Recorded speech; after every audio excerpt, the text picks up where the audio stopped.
Почитуван председателя на ова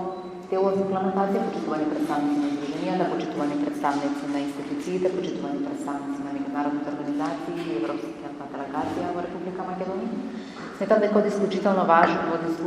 важност што се прават овие чекори преку телото за имплементација, не се тие само декларативна заложба, туку се и директно информирање и пристап до информации, обезбедување на лицата кои што користат правописно или аудио запис и со тоа даваме на некој начин можност да тие се почувствуваат позајакнати, посилни, затоа што не може некој кој што не си ги знае правата да ги бара истите. И токму затоа ние како влада видиме основата е да имаме силни информирани граѓани и тогаш владите мора да испорачуваат многу посилно и многу поцврсто како дел од правата. Затоа што хартијата не трпи се, но идеалната имплементација е обврскана секој еден од нас, вклучително и на граѓаните, затоа што ако не ги побаруваме правата, многу потешко ќе ги оствариме истите. Одлично што сите здруженија се тука, сметам дека тие имаат основа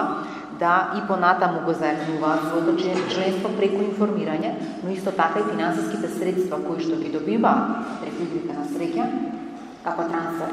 од буџетот на Република Македонија, сметам дека треба се повеќе и повеќе да ги насочуваат на директни услуги и директно информирање и запознавање со правата на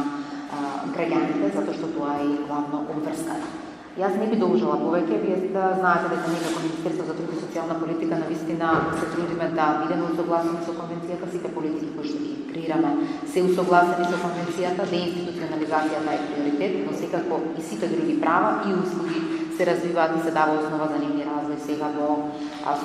Законот за социјална заштита и од тука поставуваме темел на развој на услугите кои што до сега го немаме како основа и да сме живи и здрави. Јас очекувам дека до 2020 година веќе ќе се покажат вистинските чекори за воспоставување и на плурална социјална заштита и социјална заштита на локално ниво, што ќе значи подобар квалитет на живење. Благодарам.